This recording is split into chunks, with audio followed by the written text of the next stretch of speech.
الحمدللہ والصلاة والسلام علی رسول اللہ اما بعد باب الصدقۃ بالیمین، دائیں ہاتھ کے ساتھ صدقہ کرنے کا بیان۔ امام کہتے ہیں ہمیں حدیث بیان کی مسدد نے، انہوں نے کہا ہمیں حدیث بیان کی یحییٰ نے، وہ عبید اللہ سے بیان کرتے ہیں، انہوں نے کہا مجھے حدیث بیان کی خبیب بن عبد الرحمن نے، وہ حفص بن عاصم سے بیان کرتے ہیں، وہ ابو ہریرہ رضی اللہ عنہ سے، وہ نبی مکرم صلی اللہ علیہ وسلم سے بیان کرتے ہیں کہ آپ نے فرمایا سبعۃ یظلھم اللہ تعالی فی ظلہ، اللہ تبارک و تعالی اپنے سائے میں 7 لوگوں کو سایہ دے گا، یوم لا ظل الا ظلہ، جس دن اللہ کے سائے کے علاوہ کسی کا سایہ نہیں ہوگا۔ امام عادل، عادل حکمران، وشاب، اور ایسا نوجوان،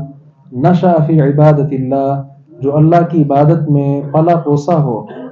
ورجل قلبہ معلق فی المساجد، اور وہ آدمی جس کا دل مسجدوں کے ساتھ لٹکا ہوا ہو، ورجلان تحابا فی اللہ،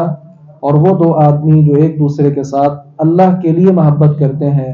اجتمعا علیہ وتفرقا علیہ، اللہ کی خاطر ہی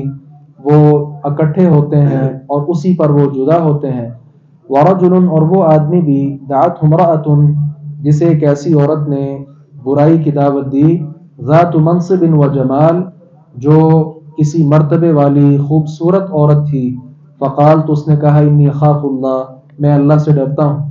اسی طرح ورجل تصدق بصدقۃ، وہ آدمی جس نے ایسا صدقہ کیا، فاخفاها، اس کو چھپا کر کیا، حتی لا تعلم شمالہ ما تنفق یمینہ،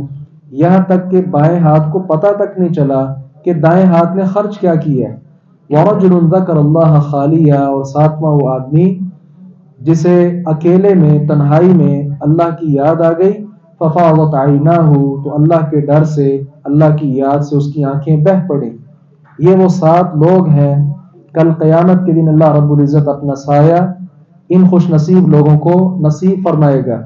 امام رحمہ اللہ کا یہاں استدلال یہ ہے کہ صدقہ جو ہے وہ دائیں ہاتھ کے ساتھ کیا جاتا ہے، تبھی تو آپ نے فرمایا کہ وہ آدمی بھی جو دائیں ہاتھ کے ساتھ صدقہ کرے، بائیں کو پتہ ہی نہیں چلا کہ اس نے صدقہ کیا کیا ہے۔ تو یہ ہمارے ہاں جو گن گن کا صدقہ ہے، بہرحال افضل صدقہ وہ ہے کہ جو انسان کو پتہ ہی نہ ہو اور وہ زیادہ سے زیادہ مال جیب میں ہاتھ ڈالا، جو آیا وہ دے دیا، بائیں ہاتھ کو پتہ ہی نہیں، بائیں ہاتھ ساتھ ملا ہی نہیں، اس کو پتہ ہی نہیں چل پایا کہ کتنے پیسوں کا صدقہ کیا ہے۔ تو اللہ رب العزت کو یہ صدقہ پسند ہے، اور اس کا اجر جو ہے وہ حدیث مبارکہ میں ہم نے پڑھ لیا۔ اللہ تعالیٰ سے دعا ہے باری تعالیٰ حق بات کو سمجھنے اور اس پر عمل پیرا ہونے کی توفیق عطا فرمائے۔